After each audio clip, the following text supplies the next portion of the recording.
అవుగాని December 31 రాత్రి నాడు ఒక్కొక్కళ్ళు అసలు ఏమన్నా నిర్ణయాలు తీసుకున్నారల్లా. ఇక కొత్త ఏడాది సంది నేను గిట్లుంటా గట్లుంటా, నేను ఇది బంద్ చేస్తా, ఇది షాల్ చేస్తా అనుకుంటా. వామ్మో, అసలు వాళ్ళ ఒట్లకైతే ఒక దండం పెట్టాలి. ముఖ్యంగా తాగుబోతుల ఒట్ల గురించి అయితే చెప్పవశం కాదు. రాత్రి 12 కాగానే గిలాస పక్కకు పెట్టిరట. ఇక ఫస్ట్ సంది ముట్టుడే లేదు అని ఆ గిలాస మీదనే ఒట్టేసిర్రు. మరి 3వ తారీఖు కూడా అయిపోయింది.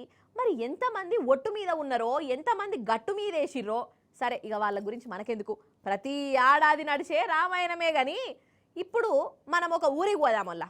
ఇక ఆ ఊరి జనం కూడా ఒట్టు పెట్టుకున్నారు. అదేందో అరుచుకొని వద్దాం, జల్దిన రాండ్రి. ఇప్పుడు మనం సిద్దిపేట జిల్లా తిమ్మాపురంలో ఉన్నామల్లా. ఆవో ఆ ఊరి జనాలు చూడవు, ఊరి బొడ్రాయి కాడకచ్చిర్రు. చెట్టు కింద మాట ముచ్చట పెట్టుకున్నారు. లాస్ట్ కు ఒక నిర్ణయానికి వచ్చి ఒట్టు కూడా పెట్టుకున్నారు. ఇంతకు ఏం మాట, ఏం నిర్ణయం, ఎందుకొట్టు అని అంటారా? ఆ ఒగ్గి అన్న చదివి వినిపిస్తున్నాడు, ఈనాలే మీరు. చదివే పెద్ద మనిషి ఊరి మాటలేందో. తేదీ 3/1/2025 రోజున తిమ్మాపూర్ గ్రామం, జయదేవ్పూర్ మండలం, సిద్దిపేట జిల్లా గ్రామ ప్రజలందరం చేసిన తీర్మానం ఏమనగా, నేటి నుండి అనగా 3 తారీఖు 1వ నెల 2025 రోజు నుండి గ్రామంలో మద్యం అమ్మమని తాగమని గ్రామ ప్రజలందరము ఏకగ్రీవంగా తీర్మానించడమైంది. ఈ రోజు నుండి మద్యం అమ్మినచో 5 లక్షల జరిమానా విధించబడును. గ్రామంలో బెల్ట్ షాపులలో కొన్నచో 10,000, అమ్మిన వారికి జరిమానా విధించబడును. ఇట్టి విషయం 5,000 రాయలేదండి. ఇట్టి విషయం గ్రామస్తులు ఎవరైనా చూసి చెప్పినచో వారికి 5,000 రూపాయలు పారితోషికం ఇవ్వబడును.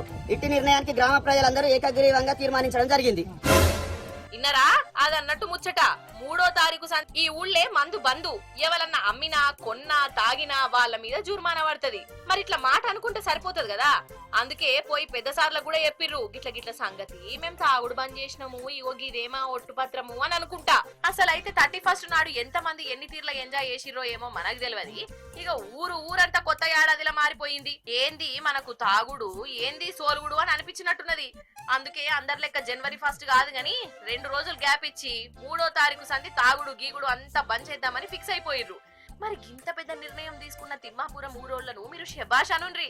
అన్నలు మాట ఇచ్చినట్టు కాదు, మాట మీద నిలబడాలి. ఏమంటానా?